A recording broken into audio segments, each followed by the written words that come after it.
Hi everybody, welcome to First Center. Welcome to our Louise Hay self-healing class. A special welcome to those of you always on Zoom. I can look at the screen and see all your names and many of your faces.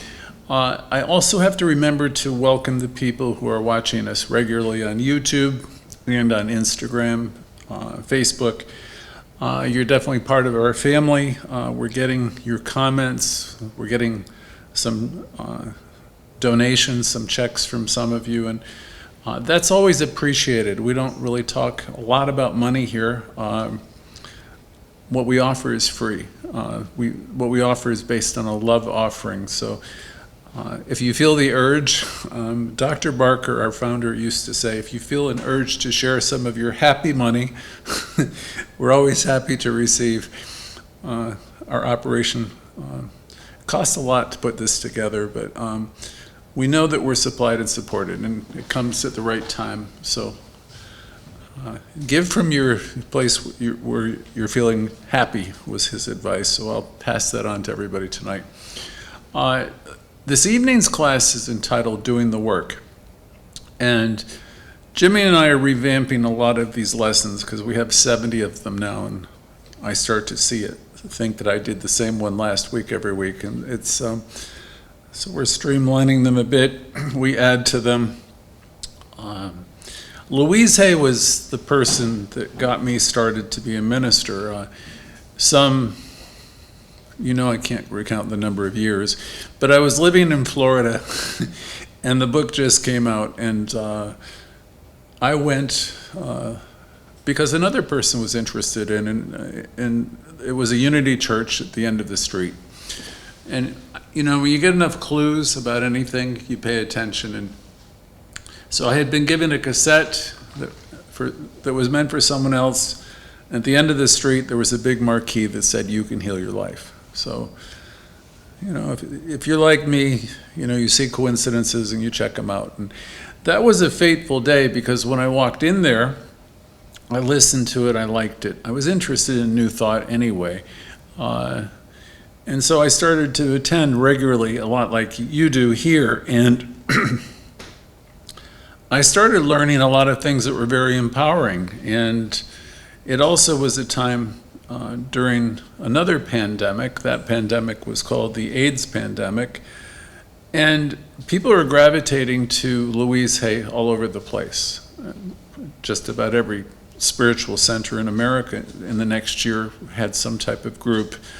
I was asked to lead that group after a few months when the teacher was offered a job. She was an attorney, and she was offered a job in Tampa, Florida.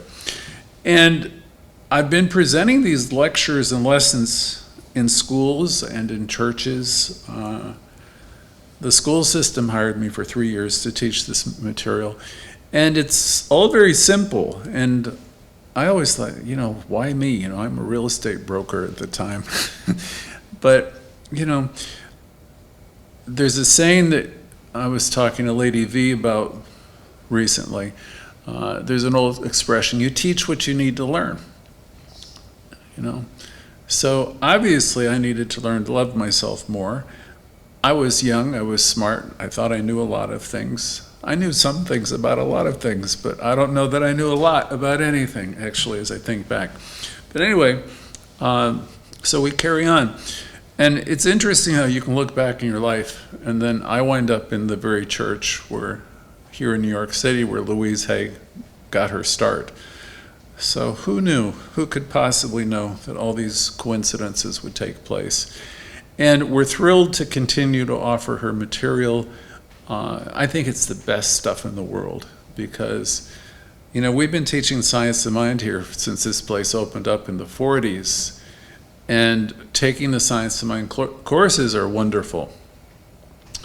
But if you want to have direct access to this, you don't have to take all those courses. You can actually begin to practice what Louise Hay taught and do the work, because it's all very simple. You don't have to make it complicated. If you wanted to, you could come here during the daytime. We could do a good old-fashioned Science of Mind class. We could study the hard books. but it doesn't need to be hard. We're talking about a principle. We're talking about what we call a divine principle, which means simply that life responds to you. And, your consciousness is so extraordinarily powerful that you can heal your life. So we start with Louise Hay's book because she breaks it down. She makes it so very simple. She doesn't make it easy because to actually practice the things that she advocates in the beginning of her book is actually quite difficult because it requires making a lot of changes. But we take things a day at a time. We don't have to get everything right overnight. We're learning to be gentle with ourselves. We're learning to be more self-loving. We're learning to be less critical. We're learning to extend that. As I learn to be appreciating myself and loving myself more, it makes it easier for me to extend that love to other people. If I'm being controlling and I'm being miserable and I'm being demanding and I'm just being really rough on myself, then what do you think I have to extend to anybody else? Because you can only give that which you have and that which you are. So all healing, Louise would say, is self-healing. And charity begins at home. So I had it backwards as a good Catholic kid. I was told that go out and help everybody, help save the world. There's people starving in China, I was told, and money didn't grow on trees. And I was told lots of stuff, as I'm sure some of you were. And I was also taught as a young kid, a good Catholic kid, altar boy no less, that my rewards will come later. And it was usually much, much later, like in the next life. And in this life, be humble and try to help everybody. And so you come into a teaching like this, and God, what a revolution in terms of things to believe. And I'm going to talk a little bit about that tonight. This class we call our Hay and Holmes class because we infuse some of the higher principles that Ernest Holmes talked about in the textbook, though I really feel very little is missing with Louise Hay, but we try to take it a little bit deeper here and there. This class is about, again, doing the work, and in past classes I said for many people work is a four-letter word. It's just something that they're not interested in, they don't like it, they don't like the idea of having to do work. They think they energetically can attract. They don't really want to change. They want everybody else to change often. They want the world to change. I've been there before. If only this person would change, right? But what we learned here is it doesn't work that way. Any change you're going to have in your life starts from the inside out. You've heard before, as within, so without. So if you want your outer world to change, guess what has to change first? It has to be your inner world. So I could digress in 1,000 different directions. The law of attraction is something that many of you have heard of before. It's been around forever. It was made famous again by the movie The Secret, probably 10, 15 years ago by now. You would see people focusing on a beautiful necklace or a bicycle or an architectural drawing of a home, and you see them visualizing it, and then blink, blink, like bewitched, twitching your nose. All of a sudden it's there. Well, I'm unhappy, I hate to burst the bubble. It doesn't work like that. It isn't like blink, blink, there it is. We pay for everything in what's called spiritual coin. So what we're talking about there is we have to build up the acceptance of something like that in our own consciousness.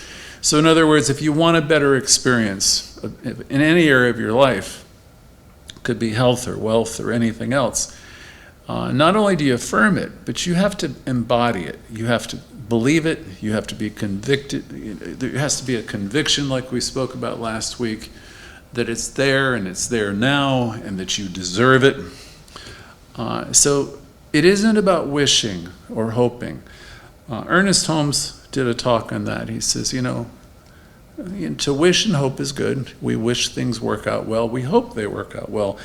But actually, if all you have is a wish or a hope, that would suggest that you don't have a belief. I'm hoping things are going to get better. I really don't have a belief that things are good. So we really want to come to a different place of realization, of knowing that we are supplied and supported and loving and lovable. And we want to begin to love our lives and love ourselves.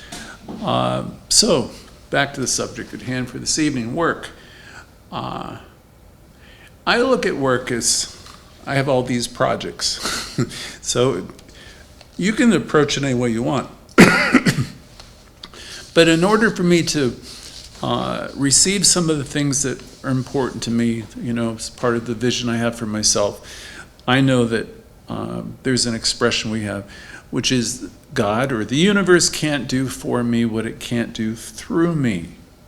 So for me to have more success in any area of my life, it's not going to come through wishing and hoping. It's going to come from, first of all, realizing that you have within you this power, that you're connected to what we call Source. And Source always has your back. And so what I'm trying to say is the universe will always deliver for you, but you have to build up the consciousness of, where you know that you deserve it, and it's yours in consciousness.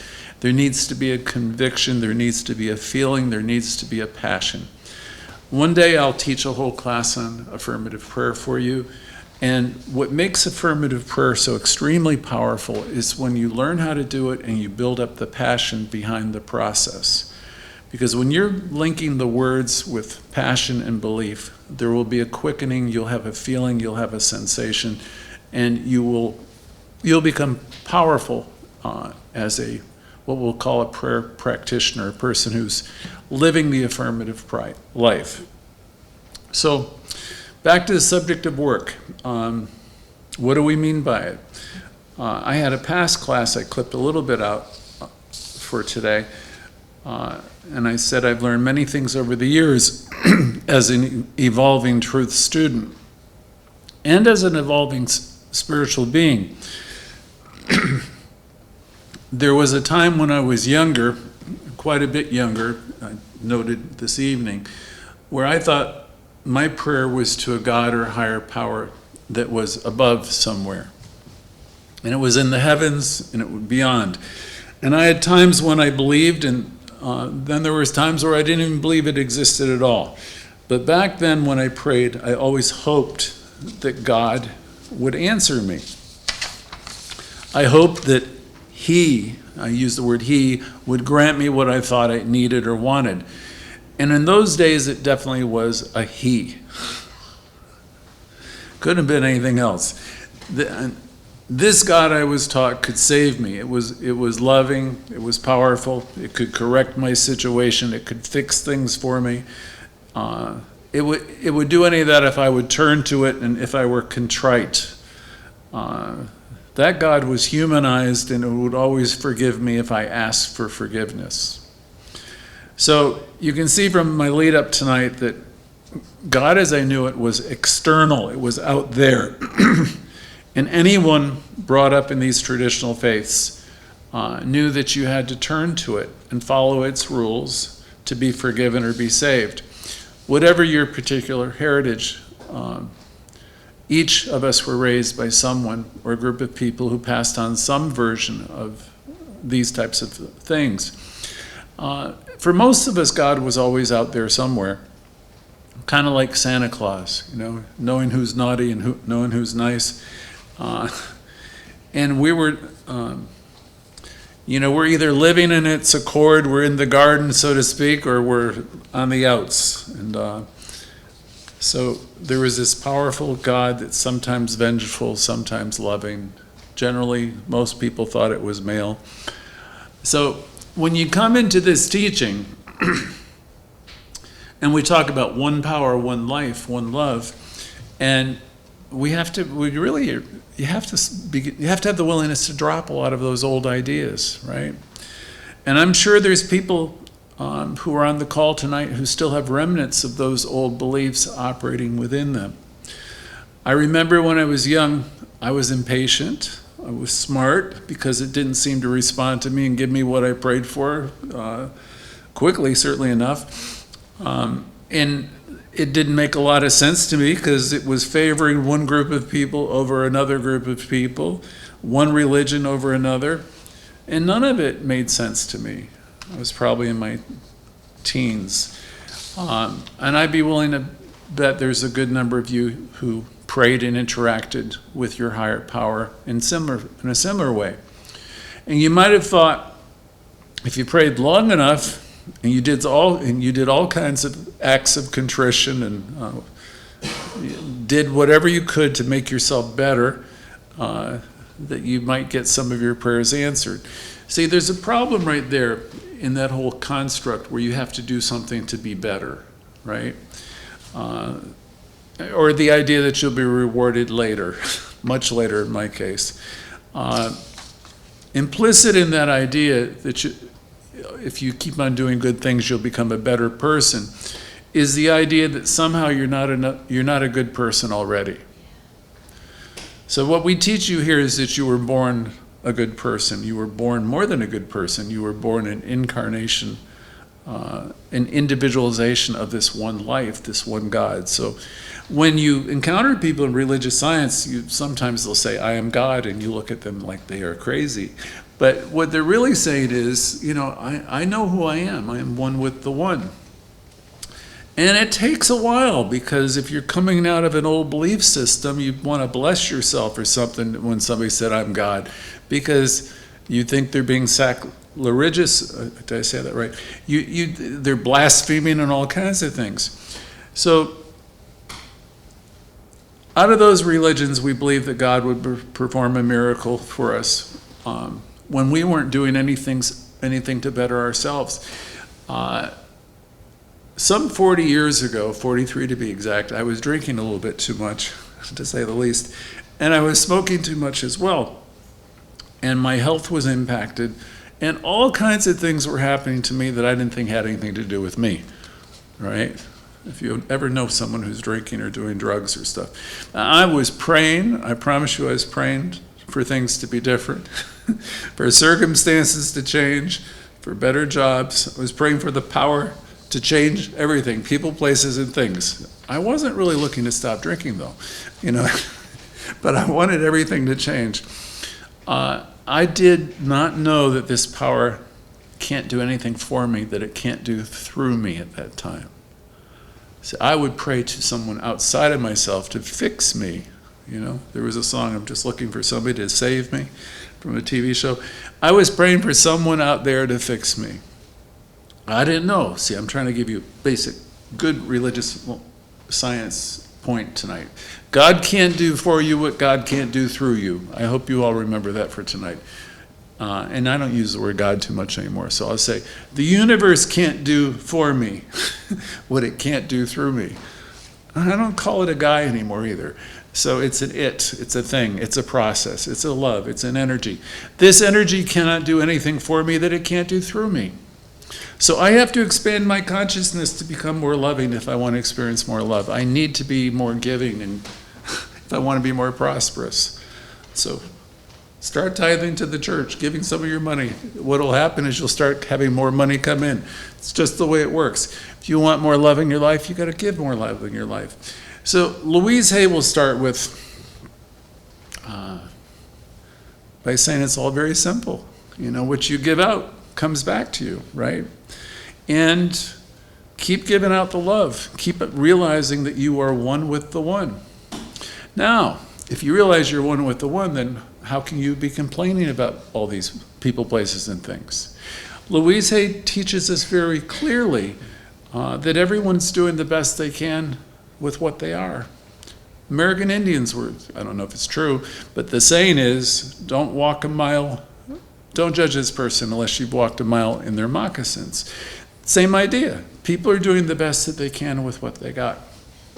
So let me then quickly move into the subject of duality, which nobody really wants to talk about initially until they're in the teaching for a while.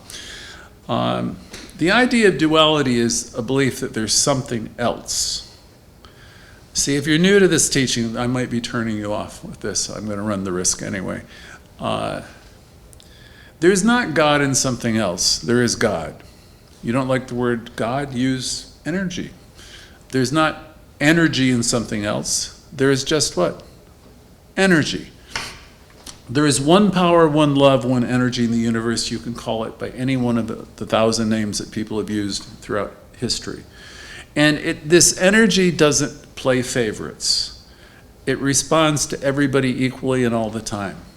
I'll say that again. It doesn't play favorites. You can't pray against someone. You can't rob another person of something. This universe responds to everybody equally all the time.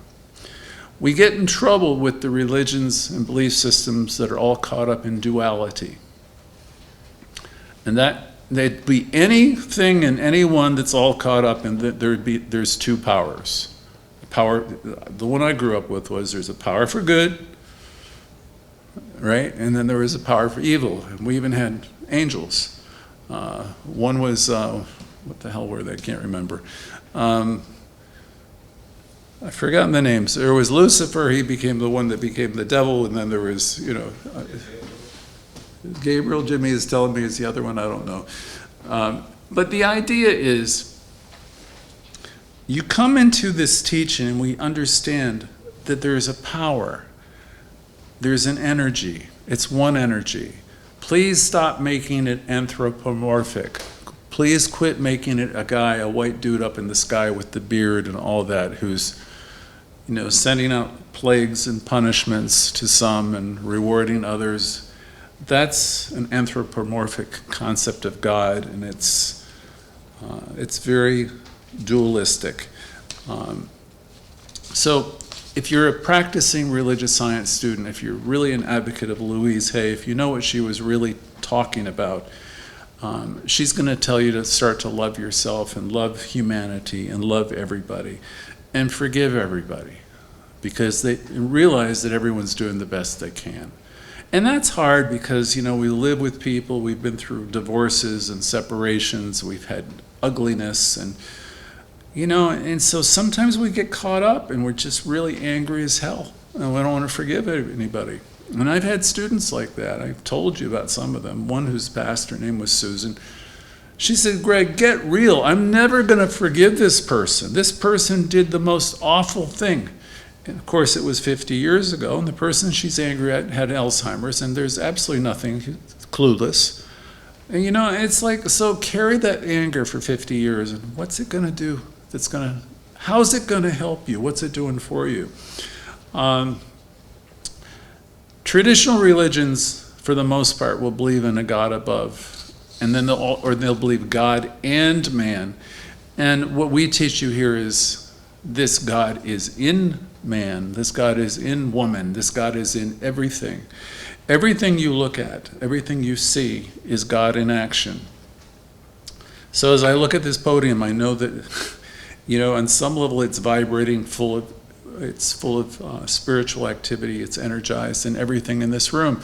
As you're in your own living rooms, you're watching the Zoom call, everything's alive, and everything is responding to you.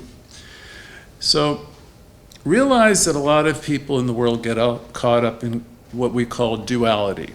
They'll be talking about the various political parties, they'll be talking about what's wrong here and wrong there, and they'll be talking about people like they're devils and, bad people here and bad people there.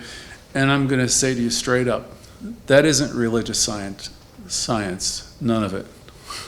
That's a mistake. Alan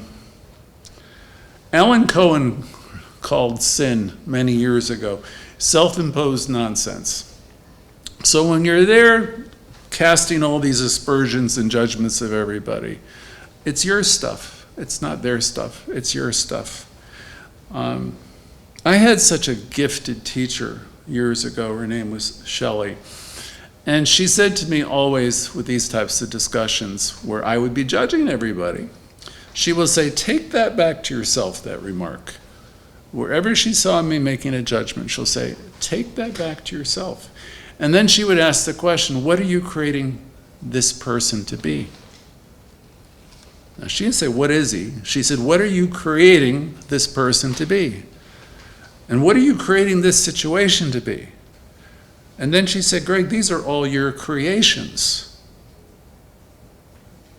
After all, you are a cause to your own experience. You live and move and have your being in consciousness. And life is responding to you exquisitely, perfectly, and always. So the point of power is always in the present moment. All the power of the universe is available to each and every one of us right now. Now, how do you want to use it? My mother used to always say to me, it's entirely up to you. And so that's what I'm going to see. I have a talk that goes on another 40 pages, but I don't think it's necessary. You know, it's always up to us. You know, we can be preoccupied in practicing the teaching, which is focusing on seeing the God or the good.